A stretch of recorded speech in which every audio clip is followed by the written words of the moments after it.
Ellie Bodah with Pure Line Seeds. Today we are talking about breeding 102.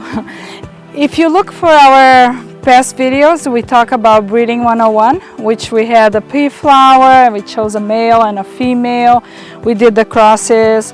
The bean flower, beans are still self-pollinated crops, which have female and male in the same flower, so the same process. Look for the video 101. And we still have pollen, and we just have a little bit more challenge. Look at this flower.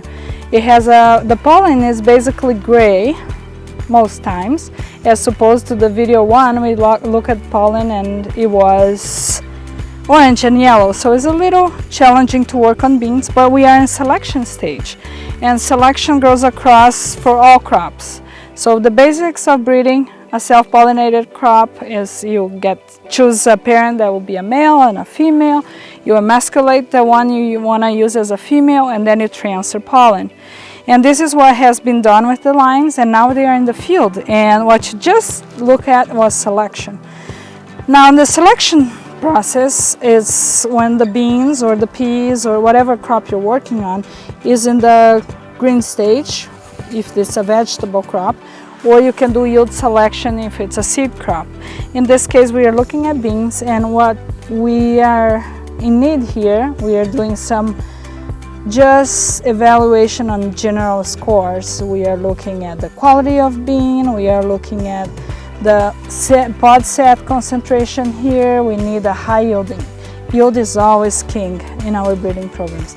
But then we also gonna check for disease. After this step, we're gonna bring to the greenhouse, grow it again, and do DNA tests. We are looking for tolerance or resistance to diseases. We inoculate and do phenotyping at the greenhouse, but we also do a lab step, which we look at the DNA. The DNA we look for beans is bean common mosaic virus.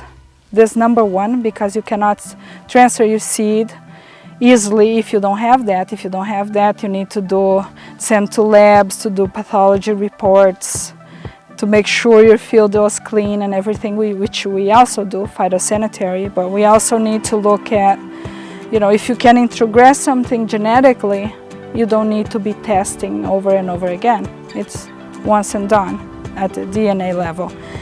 And after that, we also look at the roots. We inoculate for Phanomyces root rot, for Fusarium root rot, things that are quantitative genetics. And in the bean selection, then you have pickability, you send to the industry for quality trials, evaluations, the color, how it would be after processing or in the fresh market. So selection is fun. Anyone can do it. You just pick your best plants. Breeding is a science and it's an art, so you need the scientific background, you need to have their measurements, but you also get to go to the field and choose your best plants. So next trial next year, we wait for you to help us on selecting. Thank you very much. Stay tuned.